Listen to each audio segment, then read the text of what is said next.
ਸਤਿ ਸ਼੍ਰੀ ਅਕਾਲ ਜੀ, ਤੁਸੀਂ ਦੇਖ ਰਹੇ ਹੋ RMB ਟੈਲੀਵਿਜ਼ਨ। ਮੈਂ ਰਤਨਦੀਪ ਸਿੰਘ ਢਾਲੀਵਾਲ ਫਿਰ ਹਾਜ਼ਰ ਹੋਏ ਹਾਂ ਪ੍ਰੋਗਰਾਮ ਲੈ ਕੇ ਟਰਾਲੀ ਤੋਂ ਟਰਾਲੀ ਤੱਕ। ਅੱਜ ਅਸੀਂ ਮੌਜੂਦ ਹਾਂ ਟਿੱਕਰੀ ਬਾਰਡਰ ਤੇ ਸਾਡੇ ਨਾਲ ਮੌਜੂਦ ਰਹਿਣਗੇ ਸਾਡੇ ਨੌਜਵਾਨ ਸਾਥੀ ਨੇ ਰੋਹਤਕ ਤੋਂ ਸੰਦੀਪ ਜੀ।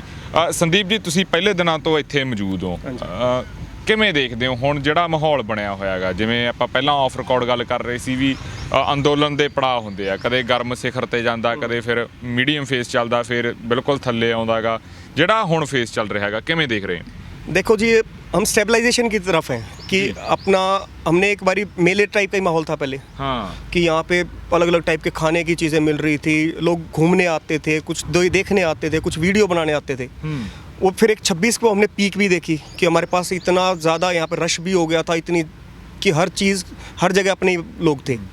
उसके बाद फिर एक हमने डाउनफॉल भी देखा कि जो इंसिडेंट हुआ जो भी उसमें उसके, लेकिन उसके बाद हमने उभरार भी देखा। अब हम स्टेबलाइज कर गए हैं, हमने हर एक चीज़ का एक सिस्टमेटिक हो गया हमारा आंदोलन, कि खाने पीने की तरफ से भी, हमारा राशन प्रणाली की तरफ से भी, हमारे लोगों की तरफ से भी, कि हम कैसे सिस्टमेटिक तरीके से आंदोलन लंबा कैसे चलाना है। हम काम भी कर रहे हैं, हम अपने और जो काम धंधे हैं, हम अपना खेती का काम है या फिर हमारे जो पर्सनल बिजनेसेस भी हैं, किसी को ऑफिस के काम है, वो सब भी कर रहे हैं। और अपना आंदोलन भी हमें कैसे आगे लेके चलना है, ये हर जगह है। पूरा हरियाणा, पूरे पंजाब, यूपी में भी लोगों ने अपनी बारी बांध ली, जो अपना रोटेशन सिस्टम, कि भाई हफ्ता 10 दिन टीम आती है, वो रुकती है, अपना वो साथ में अपना सामान लेके आते हैं और यहाँ के सीख के जाते हैं। फिर जाके अपने गाँव में, अपने जहाँ से भी आए हैं वहाँ पे जाके लोगों को बताते हैं कि भाई क्या चल रहा है, अभी क्या सिचुएशन है। जी जी। तो ये अब हम स्टेबलाइज कर गए हैं, हम इसको लंबा कैसे चलना है। और ये सिर्फ यहाँ की बात नहीं है, हर जगह गांव में भी ऐसे ही माहौल है। गांव में अब हम यहाँ से जब वापस जाते हैं तो लोग पूछते हैं कि भाई अब क्या चल रहा है, तो यहाँ आते हैं तब यहाँ पे लोग पूछते हैं भाई गांव में कैसा माहौल है। तो दिक्कत वाली बात नहीं। कोई लोग कहते हैं कि भाई डाउनफॉल आ रही है, लोग बोर हो जाएंगे या फिर काम आएगा तो लोग चले जाएंगे, नहीं, ऐसा नहीं है। ਸੰਦੀਪ ਜੀ, ਜਿਹੜਾ ਤੁਸੀਂ ਵੀ ਨੌਜਵਾਨ ਹੋ, ਜਿਹੜਾ ਨੌਜਵਾਨਾਂ ਦਾ ਇਸ ਅੰਦੋਲਨ ਦੇ ਵਿੱਚ ਜਾਗਰੂਕ ਹੋਏ ਨੇ ਨੌਜਵਾਨਾਂ ਦਾ ਜਿਹੜਾ ਯੋਗਦਾਨ ਰਿਹਾ ਹੈਗਾ, ਉਸ ਨੂੰ ਤੁਸੀਂ ਕਿਵੇਂ ਦੇਖ ਰਹੇ ਹੋ? ਕਿਵੇਂ ਤੁਸੀਂ ਦੱਸਣਾ ਚਾਹੋਗੇ ਉਸ ਯੋਗਦਾਨ ਨੂੰ? देखो जी, हमारे नौजवान खेती से या ज़मीन से दूर हो गए थे। हर जगह पे थी ये समस्या, हरियाणा में, पंजाब में, क्योंकि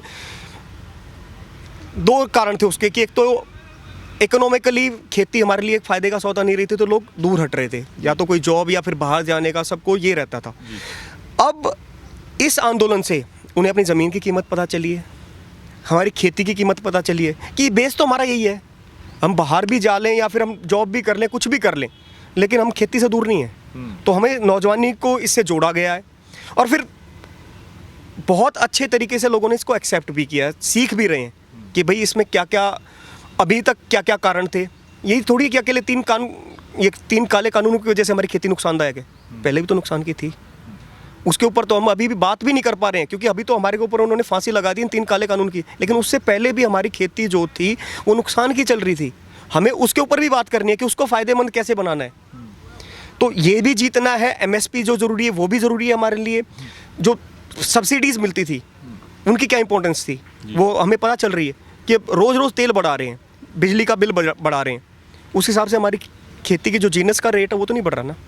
तो वो चीज़ों को प्रोपोर्शनेट कराना, वो चीज़ों को एक लयबंद तरीके से चलाना, दोनों चीज़ों को, वो ज़रूरी है। ये किसानों को बुज़ुर्ग तो जानते हैं, नौजवान भी जानने लगे इस चीज़ को। और फिर एक कि भाई आंदोलन की या फिर लड़ाई का फ़ायदा क्या है। हाँ। आप ये देखो कि कितनी ही इससे पहले आंदोलन हुए हैं, वो किस वजह से कई बार टूटे हैं। या तो फूट डाल दी गई या फिर उनके अंदर शरारती तत्व घुसा के उसको ख़राब कर दो, चाहे हरियाणा के हों चाहे पंजाब के हों। लेकिन इस बारी लोगों ने, चाहे नौजवान हो चाहे कुछ भी हो, उनकी चालों को समझा है। जो गवर्नमेंट की तरफ से जब चालें खेली गई उनको समझा और उनका काउंटर अटैक दिया। ਸੰਦੀਪ, ਜਿਹੜਾ ਹਰਿਆਣੇ ਤੇ ਪੰਜਾਬ ਦਾ ਭਾਈਚਾਰਾ ਗਾ, ਜਿਹੜਾ ਇਹ ਦੇਖਣ ਨੂੰ ਮਿਲਿਆ ਅੰਦੋਲਨ ਦੇ ਵਿੱਚ, ਸ਼ਾਇਦ ਜਿਹੜੇ ਬਜ਼ੁਰਗ ਨੇ, ਬਜ਼ੁਰਗਾਂ ਨੇ ਕਦੇ ਇਹ ਚੀਜ਼ ਸੋਚੀ ਨਹੀਂ ਹੋਣੀ। ਨੌਜਵਾਨ, ਚਲੋ ਨੌਜਵਾਨਾਂ ਦੀ ਵਿਚਾਰਧਾਰਾ ਇਸ ਪੀਰੀਅਡ ਦੇ ਵਿੱਚ ਹੋਰ ਸੀਗੀ, ਥੋੜ੍ਹਾ ਜਿਹਾ ਵੈਸਟਰਨ ਕਲਚਰ ਦਾ ਵੀ ਪ੍ਰਭਾਵ ਸੀਗਾ। ਪੰਜਾਬ ਦੀ ਜੇ ਅਸੀਂ ਗੱਲ ਕਰਦੇ ਹਾਂ, ਪੰਜਾਬ ਦਾ ਨੌਜਵਾਨ ਬਾਹਰਲੇ ਮੁਲਕਾਂ ਵੱਲ ਵੀ ਜਾ ਰਿਹਾ ਹੈਗਾ, ਉਹਦੀਆਂ ਵੀ ਅਲੱਗ ਮਜਬੂਰੀਆਂ ਗੀਆਂ। ਪਰ ਜਿਹੜੀ ਇਹ ਚੀਜ਼ ਆ, ਇੱਕ ਗੱਲ ਹੁੰਦੀ ਆ SYL ਦਾ ਮੁੱਦਾ ਇਸ ਅੰਦੋਲਨ ਦੇ ਵਿੱਚ ਵੀ ਬੜਾ ਰਿਹਾ, ਹਾਈਲਾਈਟ ਕਰਨ ਦੀ ਕੋਸ਼ਿਸ਼ ਕੀਤੀ, ਖਾਸ ਕਰਕੇ ਜੇ ਅਸੀਂ ਹਰਿਆਣਾ ਦੇ ਮੁੱਖ ਮੰਤਰੀ ਦੀ ਗੱਲ ਕਰਦੇ ਹਾਂ। ਤੁਸੀਂ ਇਸ ਚੀਜ਼ਾਂ ਨੂੰ ਕਿਵੇਂ ਦੇਖਦੇ ਹੋ? ਅੰਦੋਲਨ ਤੋਂ ਜੇ ਅਸੀਂ ਬਾਅਦ ਦੇਖਦੇ ਹਾਂ ਤਾਂ ਇਹ ਚੀਜ਼ ਸਮਝੂਗੀ ਇਹ ਪੀੜ੍ਹੀ ਵੀ ਹਾਂ ਨਹੀਂ ਅਸੀਂ ਇੱਕ ਹਾਂ, ਜਿਹੜੇ ਰਾਜਨੀਤਿਕ ਲੋਕ ਨੇ ਉਹਨਾਂ ਦਾ ਇਹ ਸਾਰਾ गेम बनाई हुई है आपदी सियासी रोटियां वास्ते? देखो, मैं दो चीज़ें आपने कही, एक तो हरियाणा पंजाब का भाईचारा अभी जो बना। हाँ, देखो मैं अपने पर्सनल एक्सपीरियंस से बताता हूँ। मैं जहाँ आ रहा हूँ 4 महीने से, शनिवार इतवार को हर बार जब भी छुट्टी होती है फैमिली के साथ भी आए हैं, और मैं जिनके साथ रुक रहा हूँ वो सारे पंजाब वाले हैं। हाँ, वो कैसे हुआ? हम शुरू में आए थे यहाँ पे, हम सर्वे करके जाते थे कि भाई यहाँ पे किस चीज़ की ज़रूरत है। हाँ, ठीक है, हम अलग अलग लोगों से सर्वे करते थे, उनकी डिमांड्स पूछते थे कि भाई कि यहाँ पे क्या क्या है। भाई ग्राउंड पे के बिना हमें नहीं पता चलेगा। कई बार क्या होता था कि हम वहाँ से सामान भेज रहे हैं, इकट्ठा कर रहे हैं राशन, या तो यहाँ पे जो चीज़ पहले से ज़्यादा वही आ जाती थी और जो चीज़ है नहीं वो रह जाती थी। तो हमने ये इस तरीके से करे, फिर हम इसी तरीके से लोगों से मिले और उनके साथ अब वो आज वो एक हो गया हमारे साथ कि वो हमारी फैमिली की इतनी पूछताछ रखते हैं। हमें उनका रहता है कि भाई सब ठीक है नहीं है क्या, हम आते हैं फैमिली के साथ भी आते हैं, मिलते हैं, बैठते हैं साथ हैं, मतलब जो एक पारिवारिक संबंध आगे तक के लाइफ लॉन्ग के वाले जो बने ना वो यहाँ से बने। फैमिली आई यहाँ पे रुके, आज अगर वो उनको बच्चों को वापस जब लेके आते हैं ना वो कहते हैं नहीं फिर पापा यहीं रुकना है।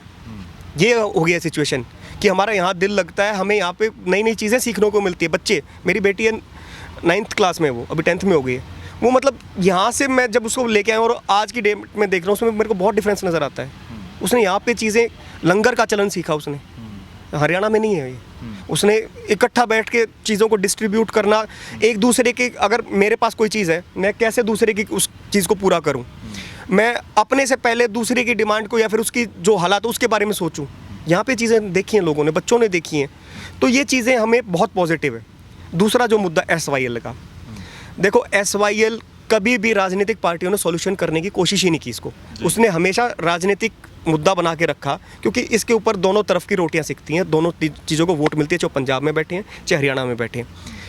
मेरे खुद एक रिश्तेदार का मेरे पास फ़ोन आ गया, कहता यार तुम हर बात में पंजाब भाई करते रहते हो, पंजाब से ऐसे हो तो पानी लेके दिखा दो। मैंने चल अभी तो पहली बात ये बता, पानी कहाँ ज़रूरत पड़ती है? बोला खेतों में। मैं खेत नहीं बचेंगे फिर पानी कहाँ लेके जाओगे? पहली लड़ाई तो हमारे खेत बचाने की है। जो गवर्नमेंट जिस टाइप के डिसीजन लेके आ रही है वो हमारी खेती को, तो हमारे खेतों को दोनों को ख़त्म करने की चाल उसकी। चलो फिर दूसरी बात पे आता हूँ कि चलो हमारे खेत बच गए। मैं कह रहा हूँ कि इससे पहले कहाँ गए थे? ऊपर मोदी सरकार थी, उधर बादल सरकार थी, यहाँ पे खट्टर सरकार थी, तीनों बीजेपी थी। सॉल्यूशन कर लिया होता। ऊपर से सुप्रीम कोर्ट का डिसीजन था जी। अगर आपको इतनी ही चिंता थी हरियाणा की कि हरियाणा को हक का पानी मिलना चाहिए, कर लो सॉल्यूशन। आज भी हमारा पानी पाकिस्तान जा रहा है, रोक लो। हमारे हक का पानी हम रोक नहीं पा रहे, वो बाहर जा रहा है, यहाँ पे हम लोगों को लड़वा रहे हैं, वो मंजूर है क्योंकि उससे हमारी रोटियां बनती हैं, उससे हमें वोट मिलती हैं, फूट पड़ती है लोगों में। लेकिन अब यंगस्टर्स तो हमारे बुजुर्ग दोनों इस बात को समझ चुके हैं। आज आप किसी भी पंजाब वाले से पूछ के देखो, कहते हैं यार हम देंगे पानी, खड़े होकर देंगे। पानी की क्या बात करते, खून मांगो खून देंगे, पानी की रिक्वेस्ट वो है ही नहीं मुद्दा। तो ये सिर्फ राजनीतिक मुद्दे हैं। कभी ये धर्म की बात ले आते हैं, कभी वो रीजन की बात ले आते हैं कि ये तो यहाँ का, ये यहाँ का, ये है ही नहीं। तो ये सब बातें लोग समझ चुके हैं, इन बातों से फ़र्क नहीं पड़ रहा। तो अब वो नए नए मुद्दे लेके आने की कोशिश करते हैं। वो देश के प्रधानमंत्री बांग्लादेश गए हुए ने, एक नवा बयान भी आया है ना, की कहना चाहोगे उस बयान बारे? देखो जी, मोदी जी के बारे में सब जानते हैं। हाँ। कि आज भी आप अगर किसी से पूछोगे भाई झूठा कौन, बच्चा भी कह देगा मोदी झूठा। किस तरीके से कि उन्होंने जो वहाँ पे भी जाके बांग्लादेश का स्थापना दिवस था उसके ऊपर उन्होंने कहा कि मैं बांग्लादेश की स्थापना के लिए मैं जेल गया हूँ। हाँ। इससे ज़्यादा मजाकिया बात क्या हो सकती है? इसके लिए तो एक ही शब्द कहना है कि बहुत दिन से अटके पड़े थे, अपने देश में झूठ बोल के बोर हो गए थे। बाहर जाने का जैसे ही मौका मिला, पहली इंटरनेशनल ट्रिप करते उन्होंने अपना बम छोड़ दिया, एक और नया जुमला फेंक दिया। अब लोग हंस ही सकते हैं इसके ऊपर। तो जिस आदमी की हर बात में झूठ, हर बात में फरेब हो, उस बात को कोई सीरियस लेता ही नहीं है। जो यहाँ पे इंटरनेशनल लेवल पे उन्होंने हमारी इमेज का बंटाधार कर दिया है। इंटरनेशनल लेवल पे हम पर यकीन कौन करता है जी। संदीप जी, ਤੁਸੀਂ ਅੱਜ ਸਾਨੂੰ ਆਪਣਾ ਸਮਾਂ ਦਿੱਤਾ, ਆਪਾਂ ਫਿਰ ਵੀ ਗੱਲਬਾਤ ਕਰਦੇ ਰਹਾਂਗੇ ਇਸ ਅੰਦੋਲਨ ਦੇ ਵਿੱਚ। ਤੁਹਾਡਾ ਧੰਨਵਾਦ ਜੀ। ਸ਼ੁਕਰੀਆ ਜੀ। ਸੋ ਇਹ ਸੀ ਸੰਦੀਪ ਰੋਹਤਕ ਤੋਂ ਸਾਨੂੰ ਅਕਸਰ ਇੱਥੇ ਮਿਲਦੇ ਨੇ, ਪਿਛਲੇ 4-5 ਮਹੀਨਿਆਂ ਤੋਂ ਇੱਥੇ ਆ ਰਹੇ ਨੇ। ਸਾਡਾ ਜਿਹੜੇ ਇਹ ਰਿਪੋਰਟਾਂ ਕਰਨ ਦਾ ਮਤਲਬ ਇਹੀ ਹੈ ਵੀ ਲੋਕਾਂ ਤੋਂ ਅਸੀਂ ਜਾਣਨ ਦੀ ਕੋਸ਼ਿਸ਼ ਕਰ ਰਹੇ ਹਾਂ, ਚਾਹੇ ਉਹ ਪੰਜਾਬ ਦੇ ਨੇ, ਚਾਹੇ ਉਹ ਹਰਿਆਣੇ ਯੂਪੀ ਦੇ ਕਿਤੋਂ ਦੀ ਵੀ ਨੇ, ਚਾਹੇ ਉਹ ਬਜ਼ੁਰਗ ਨੇ, ਨੌਜਵਾਨ ਨੇ, ਚਾਹੇ ਉਹ ਸਾਡੀਆਂ ਮਾਤਾਵਾਂ ਭੈਣਾਂ ਨੇ। ਅੰਦੋਲਨ ਦੇ ਵਿੱਚ ਉਹ ਕੀ ਚੀਜ਼ਾਂ ਆਬਜ਼ਰਵ ਕਰ ਰਹੇ ਨੇ, ਕੀ ਬਦਲਾਅ ਆ ਰਿਹਾ ਪੜਾਅ ਤੇ ਕੀ ਅੱਗੇ ਤੋਂ ਇਹਨਾਂ ਨੂੰ ਕੁਛ ਉਮੀਦਾਂ ਸਰਕਾਰ ਤੋਂ, ਜਾਂ ਇਹ ਸਭ ਕੁਝ ਆਪਣੇ ਤੇ ਲੈ ਕੇ ਤੇ ਆਪਣੇ ਆਪ ਵਿੱਚ ਇੱਕ ਨਵੀਂ ਸਰਕਾਰ ਬਣਨ ਦੀ ਜਿਹੜੀ ਕੋਸ਼ਿਸ਼ ਇੱਕ ਚਲਾ ਰਹੇ ਨੇ, ਲੋਕਾਂ ਨੂੰ ਜਾਗਰੂਕ ਕਰ ਰਹੇ ਨੇ, ਉਹਦੇ ਵਿੱਚ ਸਫਲ ਹੋਣਗੇ ਕਿ ਨਹੀਂ। ਫਿਰ ਮਿਲਾਂਗੇ ਟਰਾਲੀ ਤੋਂ ਟਰਾਲੀ ਤੱਕ। ਹੁਣ ਆਪਣੇ ਦੋਸਤ ਰਤਨਦੀਪ ਸਿੰਘ ਢਾਲੀਵਾਲ ਨੂੰ ਦਿਓ ਇਜਾਜ਼ਤ। ਦੇਖਦੇ ਰਹੋ RME ਟੈਲੀਵਿਜ਼ਨ। ਧੰਨਵਾਦ ਜੀ।